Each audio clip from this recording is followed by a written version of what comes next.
Hello friends, welcome you all in the second video of law of variable proportion. Law of variable proportion आपको पता है short period की बात करता है। तो शॉर्ट पीरियड में कुछ फैक्टर्स जो है फिक्स होते हैं, कुछ फैक्टर्स वेरिएबल होते हैं। यहाँ पे फिक्स फैक्टर क्या है? लैंड।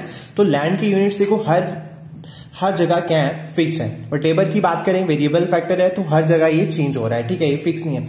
तो इनका जो रेशो है देखो हर जगह चेंज हो रहा है, 10:0, 10:1। तो इसलिए जो रेशो है ये प्रोपोर्शन मीन्स कि वेरिएबल प्रोपोर्शन है, इसलिए इसका नाम क्या है? Law of variable proportion.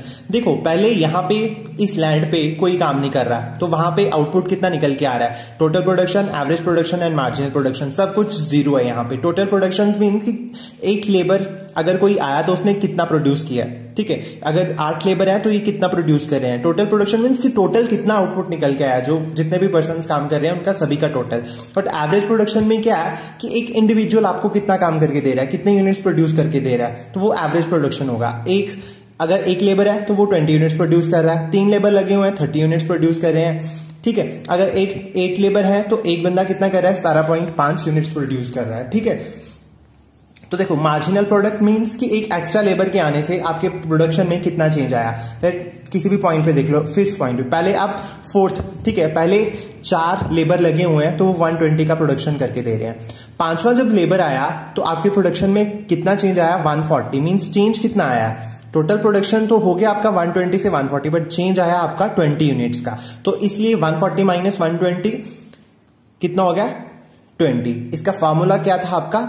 Tn minus Tn-1। आपके पास Tn कितना है? 140 एंड माइनस Tn-1 उससे प्रीवियस टर्म, तो कितना आ गया ये? 20। तो ये देखो ये 20 है, ठीक है। और इसका एक और फार्मूला भी है, आप एमपी को निकालने के लिए या तो ये यूज कर सकते हो और यहाँ चेंज इन टोटल प्रोडक्शन में कितना चेंज आया एंड चेंज इन लेबर। देखो टोटल प्रोडक्शन में कितना चेंज आया यहाँ पे। टोटल प्रोडक्शन आप कौन से पॉइंट पे निकाल रहे हो? आप इस पॉइंट पे निकाल रहे हो, 5th पॉइंट पे, ठीक है। Change in total production 140 minus 120 कितना चेंज आया? 20 का, divide by labour. Change in labour में कितना चेंज आया? पहले 5 थी, अब कितनी है? पहले 4 थी, अब 5, मतलब कि 1 यूनिट का डिफरेंस है यहाँ पे। 5 माइनस 4 1, तो ये भी कितना आ गया आपका? 20, ठीक है। चाहे आप इस वाले फार्मूले से निकालो चाहे ये फार्मूला यूज करो, दोनों का जो आंसर है वो सेम ही आएगा। देखो अब टोटल प्रोडक्शन की बात करें तो जैसे जैसे लेबर इंक्रीज हो रहा है टोटल प्रोडक्शन भी आपकी इंक्रीज हो रही है, पर up to a certain limit. देखो 7th पॉइंट तक आपकी जो प्रोडक्शन है ना वो इंक्रीज हो रही है, पर 7th पॉइंट के बाद आपका जो प्रोडक्शन है वो डिक्रीज होना शुरू हो जाता है। क्यों? क्योंकि ये एक लैंड है और इस लैंड में एक कुछ लोग काम कर सकते हैं, आप सारे के सारे लोगों को नहीं डाल सकते। देखो ये एक क्या है? लैंड है, 10 एकर्स की लैंड है। तो यहां पे ज्यादा से ज्यादा इतने बंदे काम करेंगे तभी जो आउटपुट है वो एफिशिएंट आएगा, ठीक है, मैक्सिमम आउटपुट आएगा। अगर हम ऐसे ही घुसा दें अपना लालच के लिए कि हाँ अगर हम ज्यादा लेबर लगाएंगे तो क्या पता आउटपुट भी ज्यादा आए, नहीं से आपका आउटपुट नहीं आएगा। इससे जो बाकी भी काम कर रहे हैं ना उनकी भी एफिशिएंसी क्या होगी? रिड्यूस होगी, ठीक है, एफिशिएंसी रिड्यूस होगी उनकी। तो इसलिए एक लैंड में लिमिटेड लेबर ही काम करे तो वही आपको प्रोडक्शन एफिशिएंट करके देती है। अदरवाइज जो बाकी के लोग आएंगे काम तो होगा नहीं, तो वो बाकियों को भी डिस्टर्ब करेंगे, तो इससे एफिशिएंसी इंक्रीज होगी जो काम कर रहे हैं उनकी भी, ठीक है। इसलिए पहले देखो जब टोटल प्रोडक्ट पहले कम लेबर लगी हुई है तो वो काम ज्यादा करके दे रहे हैं। कैसे? देखो 1st, 2nd, 3rd, 4th unit तक देखो।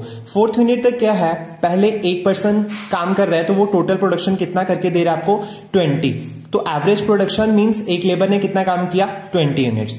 फिर जब 2 लेबर आए तो उन्होंने 50 यूनिट्स का काम करके दिया आपको। मतलब जो पहले एक बंदा 20 यूनिट्स प्रोड्यूस कर रहा था अब एक बंदा 25 यूनिट्स प्रोड्यूस कर रहा है, तभी तो 2 बंदे कितने मिलके कर रहे हैं? टोटल 50। तो देखो एवरेज प्रोडक्शन इंक्रीज हुआ यहाँ पे, टोटल प्रोडक्शन के इंक्रीज होने से एवरेज प्रोडक्शन भी इंक्रीज हुआ। 3rd पॉइंट पे अगर हम देखें तो 50 से 90, पहले एवरेज प्रोडक्शन एक लेबर काम करके दे रही थी आपको 25 यूनिट्स का, अब जब तीसरा लेबर आया तो उसके आने से भी प्रोडक्शन में इंक्रीज हुआ और आपका एवरेज प्रोडक्टिविटी भी बढ़ी। तो इससे क्या होगा? इससे होगा आपको कि इंक्रीजिंग रिटर्न्स मिल रहे हैं, आपको प्रॉफिट्स मिल रहे हैं, आपको एक और एडिशनल लेबर करने से प्रॉफिट्स मिल रहे हैं। बट जब आपने 4th लेबर ऐड किया, 4th लेबर को ऐड करने से आपका प्रोडक्शन कितना हुआ? 120। बट आपका जो एवरेज प्रोडक्शन है ना वो वापस 30 ही रहा। या ये इंडिकेट कर रहा है एवरेज प्रोडक्शन कि आपको जो मैक्सिमम प्रोडक्शन है ना पर लेबर, आपको मैक्सिमम प्रोडक्शन ज्यादा से ज्यादा 30 करके दे सकती है, 30 से ज्यादा करके नहीं दे सकती। क्यों आप देख लो इस पॉइंट्स के बाद आपकी एवरेज प्रोडक्टिविटी कम हो रही है। जो ज्यादा लेबर ऐड कर रहे हो तो एवरेज प्रोडक्टिविटी कम होगी। हाँ बेशक आपका टोटल प्रोडक्शन इंक्रीज हो रहा है बट एवरेज प्रोडक्टिविटी कम हो रही है। अब देखो टोटल प्रोडक्शन यहां तो इंक्रीजिंग रेट से इंक्रीज हो रहा है, ठीक है, यहां इंक्रीजिंग रेट से मींस पहले एक यूनिट एक लेबर ने 20 प्रोड्यूस किया, सेकेंड यूनिट ने दोनों ने मिला के 50, देन 90, फिर देखो फिर क्योंकि इनके बीच का रेशियो देखो 20-30 यूनिट्स, ठीक है। एक एडिशनल लेबर के आने से मार्जिनल प्रोडक्शन की बात कर रहे हैं कि एक एडिशनल लेबर आने से 30 यूनिट्स का इंक्रीज हुआ, फिर एक और आने से यहां पे 40 यूनिट्स का, ठीक है, एक और आने से यहां पे 30, मींस कि पहले 20, 30, 40 मार्जिनल प्रोडक्शन देखो इंक्रीज हुआ बट इस पॉइंट के आने के बाद फिर से क्या हो रहा है, देखो फिर से कम हो रहा है। 120 के बीच में डिफरेंस, फिर से 20 आ गया, 10, 0 एंड इसके बाद -10। देखो ये मार्जिनल प्रोडक्शन और कुछ नहीं है, यही है आपका पहले 30, 20, 30, 40, फिर आपका 30 पे आ गया एंड देन कम हो गया और फिर माइनस में चला गया। इन तीनों में से सिर्फ और सिर्फ जो नेगेटिव है ना वो मार्जिनल प्रोडक्शन ही होगा, बाकी की ये दोनों वैल्यू पॉजिटिव में ही रहेंगी। ये कम तो होंगी बट आपकी ये वैल्यूज पॉजिटिव में ही रहेंगी, बट मार्जिनल प्रोडक्ट की बात करेंगे तो ये नेगेटिव में आ जाएगा, ठीक है। क्योंकि आप एडिशनल लेबर और ऐड करी जाओगे तो आपका देखो एडिशनल लेबर जब आप 8 से 9 किया 130 आ गया तो ये और -20 में चला जाएगा। तो इसलिए सिर्फ और सिर्फ मार्जिनल प्रोडक्शन ही आपका पॉजिटिव, ठीक है, and negative, positive, 0 and negative, 3 conditions है, एक पॉजिटिव वाली, एक 0 वाली एंड -10 वाली। अब देखो इसमें 3 केसेस बनेंगे आपके।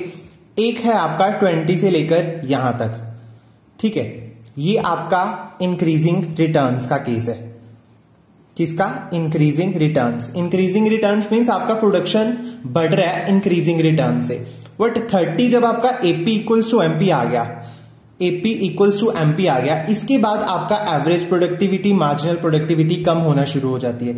इसलिए यहां से लेकर यहां तक 0 तक आपको प्रोडक्शन तो बढ़ रहा है यहां पे बट डिमिनिशिंग रिटर्न्स। तो यहां पे क्या है कि डिक्रीजिंग या डिमिनिशिंग रिटर्न्स, ये सेकेंड केस है आपका, ठीक है, डिमिनिशिंग रिटर्न्स।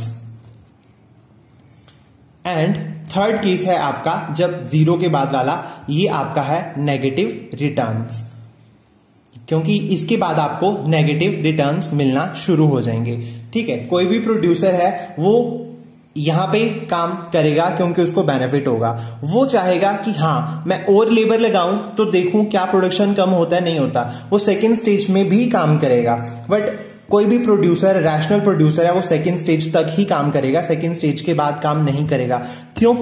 क्योंकि उसको पता है इसके बाद मुझे नेगेटिव रिटर्न्स मिलना शुरू हो जाते हैं। देखो इसका थोड़ा सा एक्सप्लेनेशन भी कर लेते हैं हम। It is clear from the table that there are 3 stages. हाँ, हमने 3 स्टेजेस की बात की। यहां तक इंक्रीजिंग रिटर्न्स की फर्स्ट स्टेज है आपकी, देन आपकी यहां से लेकर 0 तक आपकी सेकेंड स्टेज है, डिमिनिशिंग रिटर्न्स मिल रहे हैं, एंड 7th पॉइंट के बाद की जो आपकी स्टेज है वो आएगी आपकी थर्ड स्टेज, मींस कि आपको नेगेटिव रिटर्न्स मिलना शुरू हो रहे हैं।